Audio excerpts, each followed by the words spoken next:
Hi everybody. Actually, I might have to close this blind a bit. That's this is just going to be a very quick video. I don't know what I'm going to say, but I'll just sort of improvise. I saw last night I was watching a Moses Mccormick video about um, when you can say that you speak a language. What does speaking mean? And that Moses has always been. Moses was talking about how he was criticized. He gets criticized because people say to him, well, you only know so much of this language, so you can't say that you speak it, or you can't talk about politics, and so that doesn't mean you can speak the language or whatever, and they try to always pick him out, sort of pick on him with his languages because of this reason. So I just wanted to comment on that because it's kind of, I know what he means, it's kind of frustrating that people are always looking at judging how you speak that language or your level in that language, and if you're not a certain level, then they don't consider you very good at it, or you aren't able to say or claim that you speak that language, and I think that's ridiculous. I think if you can communicate with someone, even on a basic level, basic fluency, or even just the basic level, you can have a bit of a conversation in their native tongue, and that's great. You can even start saying that you speak that language, of course. If you can communicate in it, if you have more than just a word or two or a couple of phrases, then yeah, you can say that you speak that language. Just because you say you speak that language doesn't mean that you speak it very, very well or fluently or native level. You may have enough to get around, you may have basic fluency, and that's fine. That's the same with my languages. Some of my languages are more fluent than others. I have more vocab in some than others. Some are better, but I can still communicate. For example, with Hungarian, I'm still a beginner or still a very limited level, but I can definitely communicate with someone with a Hungarian, let's say, who didn't speak any English. I can do that. The same goes with, my Italian is a lot better than my Hungarian, but even that,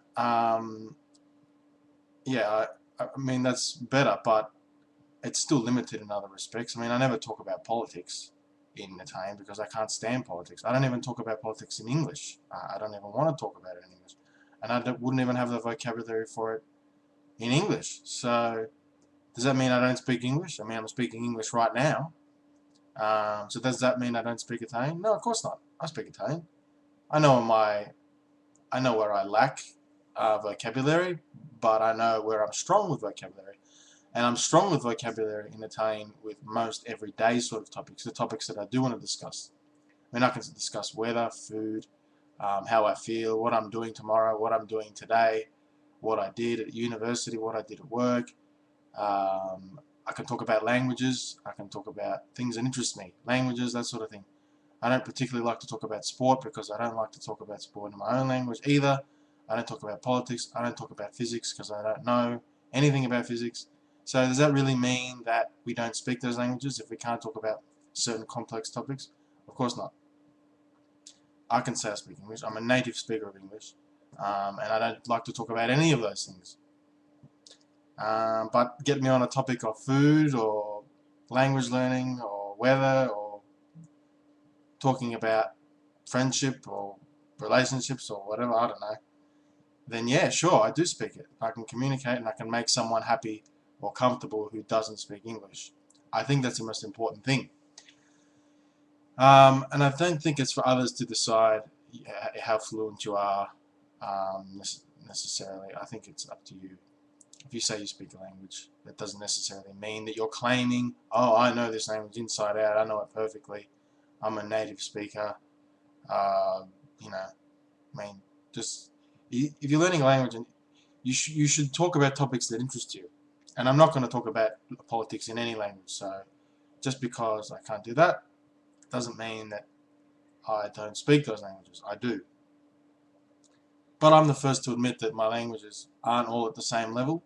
Some are better than others.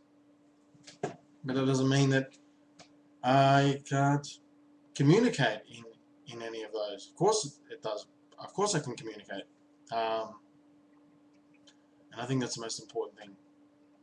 and you always build up as you go. You get better as you go. So you might not be able to find the word for phone, let's say, or notebook or something, or pen at the moment, but that doesn't mean that you can't communicate now with what you have. And I mean, you'll learn those words, you'll pick those words up as you go anyway. You can't know every word when you first start, or even 6 months or a year or 2 years into your language learning, you won't necessarily know everything.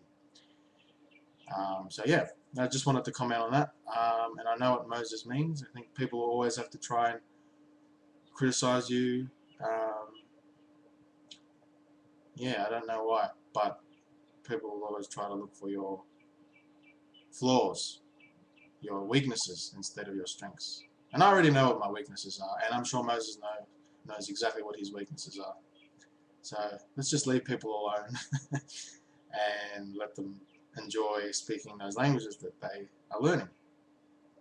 I just wanted to comment on that. I'm a bit of a language nut myself. I like to learn multiple languages, and that's just what I like to do. And I like to talk and discuss the topics that I'm interested in.